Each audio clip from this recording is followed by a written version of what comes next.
Assalamualaikum warahmatullahi wabarakatuh. Alhamdulillah, alhamdulillahi rabbil alamin. Assalatu wassalamu ala asrafil anbiya'i wal mursalin, sayyidina wa maulana Muhammadin. Asyhadu an la ilaha illallah kul malikul haqqul mubin wa asyhadu anna Muhammadan abduhu wa rasuluhu was-sadiqul wa'dal amin. Allahumma sholli wa sallim wa barik wa karim ahzanu nabil karim ihdinil ladzi min jamalika wa innal ladzi min jalalika wa innahu min kitabika wa tahirin wal mujahidina amma ba'du ibadallah. Bersyukur kita kepada Allah dengan mengucapkan alhamdulillahi rabbil alamin atas segala limpahan karunia rahmah dan hidayahnya, serta dengan izinnya juga kita dapat menjalankan amanahnya, beramal dan beribadah zahir batin dunia dan akhirat. Bersalam kita tidak akan pernah kita lupakan. Marilah sama-sama kita sampaikan kepada junjungan kita Nabi Allah Nabiul Akhirul Zaman Rasulullah Muhammad sallallahu alaihi wasallam. Atasnya kalimahnya kita kalamkan dengan membacakan Allahumma sholli ala sayyidina Muhammad wa ala alihi sayyidina Muhammad. Alhamdulillah bertemu lagi dengan saya Guru Mursyid Syekh Nur Muhammad Buya Irwan Maulana Al-Khalidi Pasaman, Sumatera Barat. Tentunya dalam rangka meningkatkan iman dan takwa kita kepada Allah, perlulah kiranya kita berbagi wawasan dan ilmu pengetahuan. Mudah-mudahan insya Allah bermanfaat buat kita bersama. Dalam makom majelis zikir ma'rifatullah, tentunya dalam YouTube Buya Pasaman Timur sebagai wadah syiar kepada kita sesama. Dalam naungan Yayasan Islam Hidayatul Mubarakah membawa keberkahanlah hendaknya kepada kita semua. Kenapa? Yang tadinya dirahasiakan, tapi Allah bukanlah wujud yang dirahasiakan, tapi adalah wujud rahasia yang terlihat kerahasiaannya. Ini yang paling penting. Alhamdulillah, pada waktu dan kesempatan ini saya akan berbagi, yaitu hakikat tentang dunia. Kenapa saya memilih materi ini untuk disampaikan kepada kita? Karena ini banyak salah pemahaman tentang apa yang dikatakan dunia. Banyak kaum iman, kaum akidah, kaum akhlak, dan banyak orang-orang yang fasik untuk menapiskan keduniaan demi mencapai kerohanian atau batin atau akhirat. Ini salah.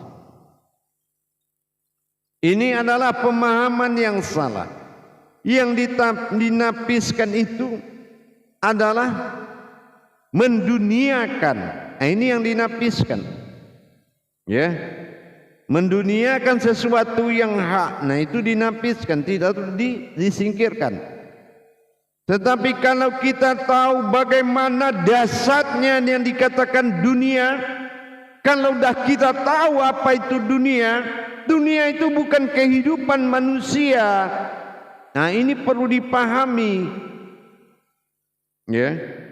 Dunia ini dilihat dari kalamnya Rabbana atina fid dunya hasanah wa fil akhiratil hasanah wa qina azabannar.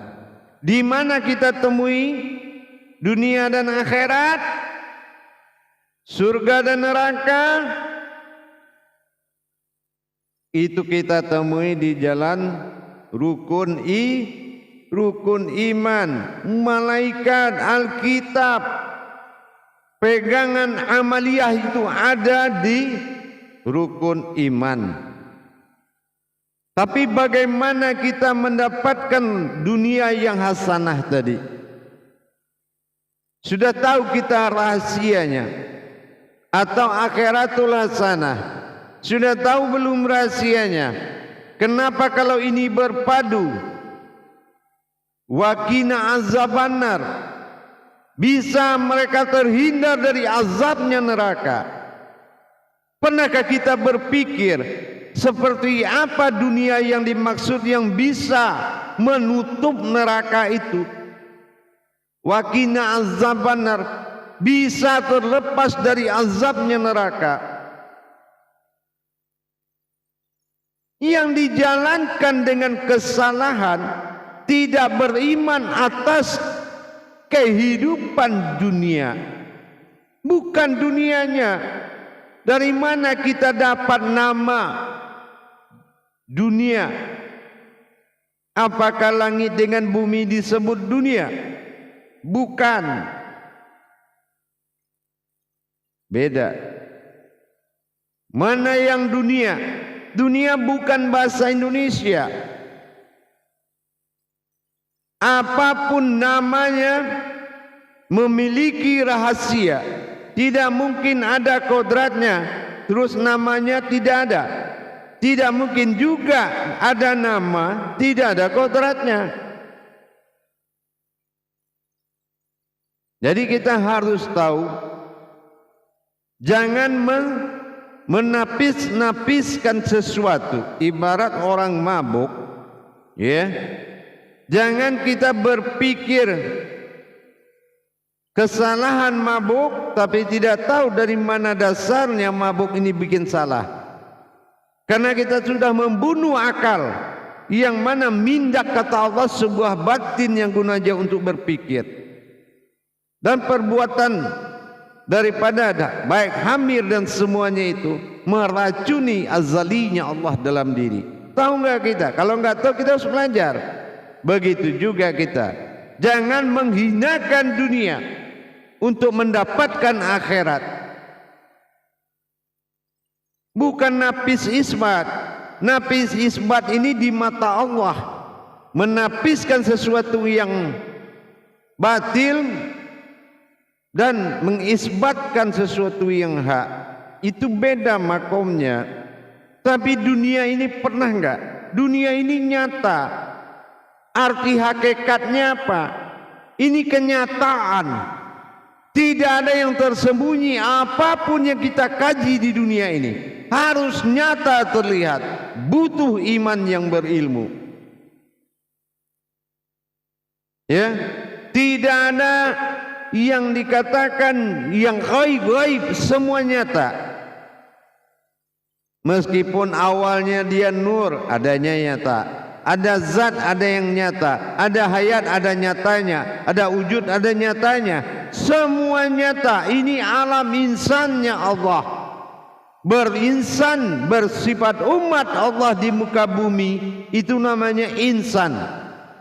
Nah, dunia sebuah perjalanan yang ketujuh dalam wujud kaji hakikat pada al-ikhlas.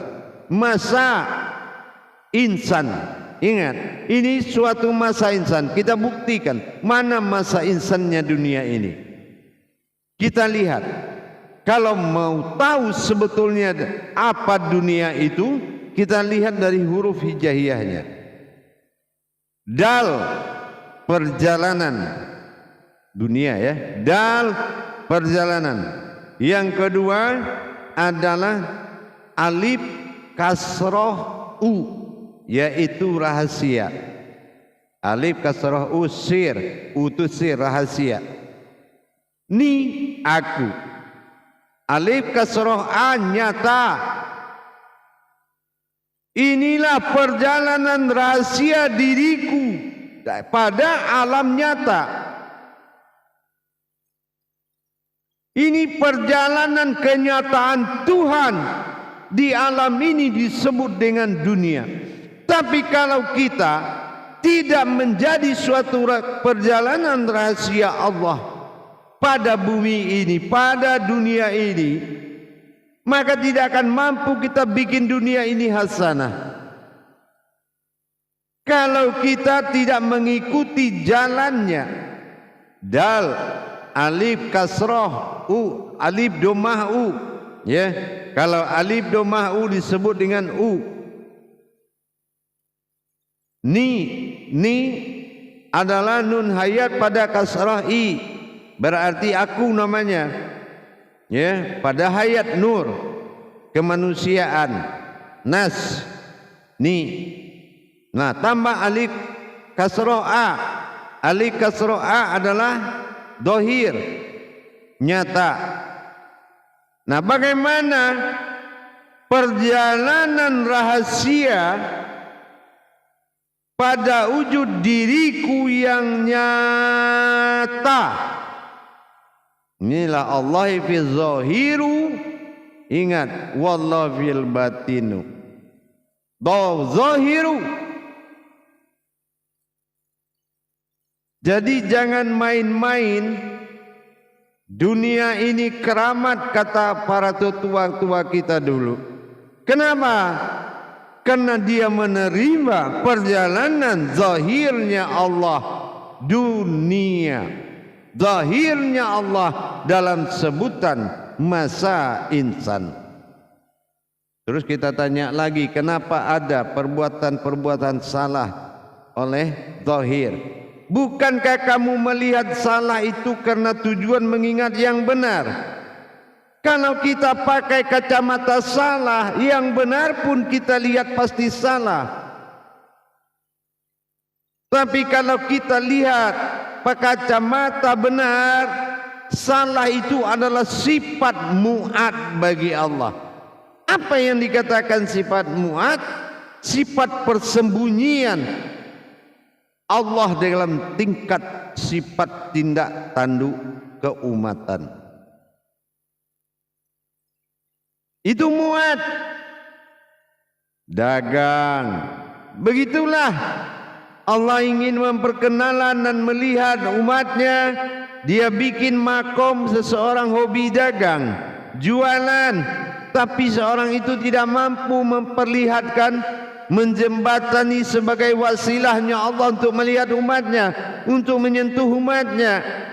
Karena makna dunia ini serakah, mendapat menang lotre, di mana duit, kemana duit, di sini duit, di sana duit, tetapi tidak tahu ada perjalanan yang tersembunyi, yaitu perjalanan hasanah, ha aras kekuatan, sinnas alif kasro'a terlihat, adalah zat. Ini perjalanan sebuah zat Allah yang tidak bisa diatur oleh kehidupan. Ini yang dikatakan dia bertajali dengan sifatmu sendiri. Dia bersembunyi di dalam keadaanmu. Kalau kita tahu yang kerjaan yang kita kerjakan adalah sebuah mu'adnya Allah, maka kita tidak akan menyesali dan tidak akan mungkin rugi apa yang kita lakukan. Seandainya kita bekerja, pekerjaan itulah mu'adnya Allah, tempat Allah bersembunyi. Karena kadar ini kadarmu berasal dari Tuhan. Ke dunia bersembunyi. Apa persembunyian mu'ad? Ya, mu'ad adalah bertingkah keumatan. Jadi jangan salahkan nasib, jangan salahkan rezeki. Semua adalah mu'ad Allah. Pasti duniamu hasanah. Tapi kalau kamu katakan ini rezeki, ini rugi, ini untung, ini kamu sudah tidak masuk dunia. Ya, kamu sudah masuk ke alam nafsu. Kalau memang batil, tidak mungkin Allah jadikan dunia ini dari awal. Ya. Apa yang kamu rasakan hasanah, kalau memang sudah hasanah, tidak mungkin dunia kamu takuti. Tidak mungkin dunia membelenggumu. Karena kamu membuat dunia hasanah dengan kodrat tajalli dunia. Inilah masa insannya Allah. Cuma tidak bisa selama ini mengendalikan hasanahnya. Bagaimana membuat hasanahnya dunia? Tentu dengan perlakuan tajalli kodrat dalam sifat mu'atnya. Ini yang dikatakan dunia. Jadi jangan menyesali sebuah nasib, sebuah perjalanan, suratanlah. Jangan mengkait-kaitkan kepada kodrat. Kodrat bukan sebuah hubungan amaliyah. Kodrat adalah sebuah hubungan kodrat hasanahnya antara wujud Tuhan kepada wujudnya umat. Jadi nikmat dunia ini. Nah, kalau kita lihat, kamu tinggal di mana di alam dunia? Dunia itu nyata enggak? Nyata. Mana yang nyata itu? Apa yang nyata? Kenapa banyak kamu enggak tahu? Karena belum nyata di matamu. Bertuhan, mana nyatanya? Bernabi, mana nyatanya? Malaikat, mana kenyataannya? Rezeki, mana kenyataannya? Ini dunia. Tempat kita membuktikan dan menikmati hidup ketuhanan dalam masa umat. Maka merugilah orang yang fasik yang mengatakan begana enggak boleh, begini enggak boleh, begana enggak boleh. Oh, jangan main musik, enggak bagus. Kalau tidak mau main musik, jangan makan nasi. Kenapa? Musik itu nafkah dari salah satu batin Allah. Tanapas, ampas, nupus, semua ini batinnya Allah. Jalur nafkah di diri kita. Enggak, kalau mau mendengar yang enak-enak, jangan makan yang enak-enak, jangan lihat yang enak-enak, jangan cium yang enak-enak, jangan rasakan yang enak-enak. Maka jangan dibawa kodrat Tuhan ke pemahaman fasik. Tapi ingat, ya, ilmu laksana intan di dasar laut tidak akan bisa dia mengangkat itu intan keluar. Iman ibarat ikan dalam laut, bukan intan, ikan. Kalau ilmu adalah intan di dasar laut, tapi kalau iman itu adalah ikan di dalam laut. Apapun besarnya ombak, tidak akan membuat satu ekor ikan itu asin. Jangan salahkan air lautnya. Ingat, sebuah pengaruh besar tidak akan merubah jati dirimu. Kamu hanya bisa tersenyum menikmati kelebihan dan kekurangan umat. Kenapa kamu tersenyum? Karena itu adalah mu'atnya Allah. Ya, salah satu jalan persembunyian bagi Allah dengan hakikatnya. Itu yang dikatakan langkah ke-7 dalam masa insan. Kenapa kita tidak bisa menikmati? Karena dunia tadi tidak berlaku di diri kita kodratnya. Yang berlaku adalah kodrat kehidupan makhluk. Kodrat kehidupan makhluk itu yang berlaku. Tapi padahal kodrat kehidupan Allah pada dunia masa insan, dal, alif, doma'u, ni keakuan pada alif, kasroh a. Nyata sudahlah perjalanan aku pada manusia yang nyata. Inilah manusia yang nyata. Dunia harusnya menikmati, jangan memilih-milih, karena semuanya menunggu nikmat. Dagang kita, alhamdulillah, aku sembunyikan Allah dengan dagangku agar tidak tersentuh oleh kebatilan. Alhamdulillah, aku sembunyikan Allah dengan pekerjaan aku agar Allah martabat ketuhanannya tidak terganggu. Alhamdulillah, aku berjalan dengan kodrat di hujan hari. Biarlah aku yang ditetes oleh air hujan daripada Allah yang disentuh setetes air akan menghinakan dia. Semua bisa hasanah kalau kita dalam perjalanan dia. Inilah yang dikatakan perjalanan rahasia diriku yang nyata. Insya Allah jamaah. Jadi jangan ada prasangka hal-hal yang disalahkan. Yang salah itu apa? Kamu tidak ada di alam dunia, tapi kamu ada di alam makhluk dunia. Makhluk dunia itu ya, bukan di perjalanan dunia.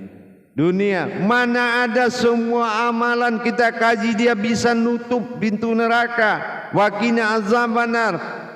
Mana amalan yang menjanjikan tidak nyata bisa menutup azabnya Allah kecuali amalan dunia.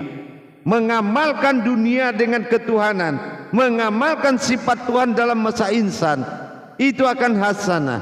Baru mengurut dada. Wa fil akhiratil hasanah wa qina azabannar. Lepaslah ketakutan dan ancaman tadi, karena kita memperjalankan dengan indahnya kodrat Allah di muka bumi ini. Makanya apa? Setinggi-tinggi doamu pada jemaah dijemput oleh orang-orang berhajat. Sehebat-hebat doamu setelah salat, sasarannya adalah Rabbana atina fid dunya hasanah. Kalau kamu gagal menundukkan dunia dengan hasanah, maka wafil akhiratil hasanah. Gagal lagi menikmati hidup yang hasanah. Wa qina azabannar. Baru tidak ada azab di neraka buatmu. Tidak ada azab di dunia, tidak ada azab di neraka. Wa qina azabannar. Alhamdulillah. Kalau kita benar-benar beriman menjalankan keinsanan Allah di muka bumi ini, insya Allah dunia janjian yang paling tepat, iman yang paling tinggi. Mudah-mudahan bisa dipahami. Jangan sampai anti TV, jangan sampai anti musik, jangan kamu memilih sesuatu yang hak di alam batil ini, karena kodratmu lebih mulia daripada apa yang kamu pilih. Ingat, kalau kita rekreasi jalan-jalan di taman, sama kodrat Allah dalam masa insan dia jalan-jalan menikmati dunia. Tidak ada yang jelek di dunia dilihat, tidak ada yang rusak, semuanya adalah hayat dia sendiri. Keburukan, kebaikan dan kesalahan adalah suatu nikmat yang harus dilihat, bukan nikmat yang harus disesali. Kalau ada yang berbuat salah, dia bukan insannya Allah, dia adalah sebuah kehidupan. Jadi jangan kita ini menjadi kehidupan di dunia ini, tapi menjadi kodrat Allah yang nyata, yang memperjalankan hidup kehidupan dalam dunia. Itu yang paling penting diingat. Ya, itu yang paling penting diingat. Jangan menjadi kehidupan dunia. Kalau dunia ini punya kekuatan 5.000, kamu harus 7.000, 8.000. Artinya rubah kudrat yang menikmati dunia. Insya Allah nasibmu akan berubah jemaah hadirin dan hadirat. Tapi apapun makrifat kajianmu, sir, wujud apapun kajimu, kamu tidak bisa tundukkan alam dunia ini, maka kamu tetap juga akan seperti itu. Amal rajin, ibadah tiap malam, nasib begitu-gitu juga. Ini akibat tidak bisa kamu lepas dari 3 kehidupan tadi. Nurul iman, nurul ihsan dan nurul Islam. Harus kamu naik di atas itu, maka kamu bisa menikmati dunia dengan perjalanan wujudnya yang nyata bernama manusia. Itulah dunia. Dengan demikian pemahaman ke depan mengimani hidup berbeda dengan mengimani kehidupan. Kita kodrat yang hidup adalah kehidupan semata dari Allah. Jangan lagi kita masuk hijrah kepada kehidupan dunia. Dunia kehidupannya adalah makhluk. Tapi apabila kita menikmati kehasanahan dan kita tundukkan dengan kodrat Tuhan, kita bertajali dalam kasih dan sayang. Rahman tumpuan bumi, Rahim tumpuan langit. Ba alif sin tumpuan di antara keduanya. Bismillahirrahmanirrahim. Insyaallah. Maka jadilah kita yang selamat dalam amanullahnya Allah. Barakallahu ya Karim, ya Rahman, ya Rahim. Semoga mudah dimanfaatkan, semua bisa dimengerti dan bisa diimani. Tidak ada Allah menciptakan kebatilan dan tidak Allah memberikan zalim kepada umatnya, kecuali kamu dalam keadaan dalam batil di alam zalim. Bukan Allah yang menzalim. Maka perjalankanlah kenyataan Allah pada dunia, maka selamatlah akhiratmu. Maka terhindarlah dari azab neraka. Itulah iman yang berbicara. Demikian para hadirin dan hadirat sekalian, jamaah rahimakumullah, bagi yang ingin mendapatkan tuntunan lebih dalam lagi dalam menjalankan kehakikatan semua yang dijadikan, silakan hubungi nomor telepon yang ada di layar deskripsi YouTube Buya Pasaman Timur, atau langsung WhatsApp saya ke nomor 081398337904, langsung Guru Mursyid Syekh Nur Muhammad Buya Irwan Maulana Al-Qalidi Sumatera Barat. Insyaallah mudah-mudahan dengan berbagi wawasan dengan adab yang dijalankan, mudah-mudahan menjadi ilmu yang mutlak bagi diri kita. Insyaallah mudah-mudahan. Barakallah, mudah-mudahan bermanfaat. Akhirul kalam, wabillahi taufiq wal hidayah. Assalamualaikum warahmatullahi wabarakatuh.